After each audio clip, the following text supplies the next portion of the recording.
Welcome back to the Coco Finance Podcast, your go-to spot for all things money, hustle, and that sweet cheddar. It's your boy Barry Gardner, coming at you with a mad interesting topic today. We're diving deep into the life and bank account of the one and only Elon Musk. Man's out here playing life on expert mode, and we're here to break it down for you, from where he started to what's popping now. Now, we all know Elon's the big boss behind Tesla, SpaceX and all that jazz, but how did he stack up that kind of paper? Is he some kind of financial wizard? Did he sell his soul to the devil? We're about to find out, innit? So grab your tea, settle in, and let's get this thing rolling. So let's rewind the clock, yeah? Elon Musk was born in Pretoria, South Africa in 1971. Now, this wasn't some rags to riches story. The Musk family was doing all right, but little Elon wasn't exactly living the high life. Man was always a bit of a nerd, bless him. While the rest of us were out playing footy and getting into scraps, young Elon was in his room, nose deep in books, dreaming up ways to change the world. Big up to his mum, May. She's a model and dietitian, still looking fresh as ever. His dad, Errol, was an engineer and quite the character, though their relationship was a bit rocky. Let's just say it's more complicated than a Rubik's Cube, bruv. By the time Elon was 12, he'd already started making moves. Man created a video game called Blastar and sold it to a magazine for about $500. Bruv, man was getting paid to code when most of us were still figuring out how to sneak into the cinema for a free movie. But that was just the start. You see, even as a kid, Elon had this restless energy, this hunger to do something big, bigger than South Africa could offer. So at 17, man jetted off to Canada with just a few quid in his pocket. Why Canada, you ask? Well, his mum was Canadian, and it was easier to get in. Plus, he was already eyeing up the US, knowing that's where the real action was. After a couple of years studying in Canada, Elon transferred to the University of Pennsylvania in the States, where he double majored in physics and economics. You know, man wasn't playing around, and this is where the hustle really kicked off. While at Penn, he and a mate turned their house into a nightclub to make some extra cash. Can you imagine that? Man's out here studying quantum mechanics by day and running a rave by night. But the real move came after he finished uni. You see, Elon was itching to jump into the dot-com boom, so he bailed on a PhD program at Stanford after just 2 days. 2 days. Most of us can't even quit a gym membership that fast. But Elon was like, nah, I've got bigger fish to fry. And fry he did, bruv. Now, we can't chat about Elon without mentioning his first big hustle in the States, Zip2. This was back in the mid-90s, when the internet was still a bit of a mystery to most people. Elon, his brother Kimball and a couple of mates started Zip2 to help newspapers get online. Sounds basic now, but back then it was cutting edge.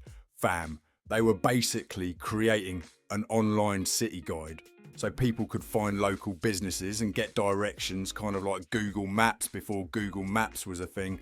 But let me tell you, it wasn't all smooth sailing.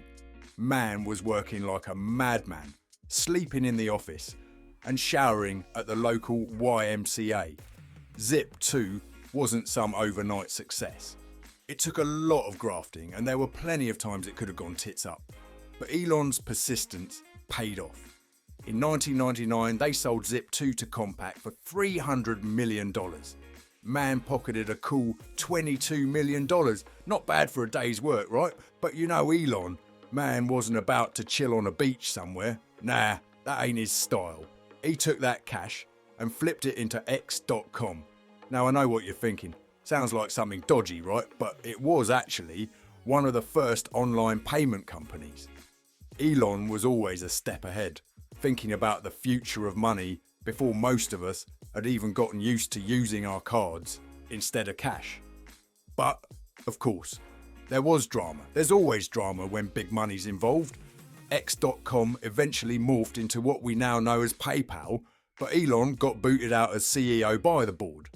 Man was on holiday at the time, probably sipping a margarita, and next thing you know, he's getting the chop. But Elon's not one to hold grudges, well, maybe a little, because when eBay came knocking with $1.5 billion to buy PayPal, Elon's share was $165 million. Man walked out the door like, cheers mate, and kept it moving. So what does a man do when he's sitting on $165 million? Buy an island? Retire? Nah, Elon's mind was already on the next big thing, space. And this is where things get proper mad. Man took a huge chunk of his PayPal money and threw it into SpaceX. People thought he was losing it, spending all his bread on rockets. I mean rockets, bruv. But Elon wasn't just talking, he was doing. The goal, make space travel cheaper and eventually get us to Mars. Casual, right? But it wasn't easy. The first few launches were a disaster. Rockets were blowing up left, right and centre. Elon was burning through cash like there was no tomorrow. At one point, SpaceX was on the brink of going bust. Man had poured everything into it, money, time, his sanity, and it was all hanging by a thread. But then, in 2008, after 3 failed attempts, the 4th launch was a success. NASA came through with a contract, and just like that, SpaceX was back in the game. Now look at him. Man's practically the Tony Stark of the real world, sending astronauts to the International Space Station like it's just another day at the office. And then there's Tesla. Mate, if you told me 20 years ago that everyone would be driving electric cars, I would have laughed you out the pub. But Elon had a vision. He wasn't the founder of Tesla though. Let's get that straight. The company was started by 2 other blokes, but Elon saw the potential and got involved early on. He invested big and eventually took over as CEO. At first people thought Tesla was just some fancy toy for rich hippies. But Elon was on a mission to make electric cars mainstream, and he did it by making them fast, sleek and sexy. But again, the road was bumpy. Tesla was on the brink of going bust more times than I can count. There were production delays, quality issues, and of course Elon's wild tweets that sent investors into a panic. At one point, he was so broke that he had to crash on mates' sofas. Imagine that, a billionaire sofa surfing. But he dug in, and now Tesla's worth more than all the car companies combined. Mad ting, right?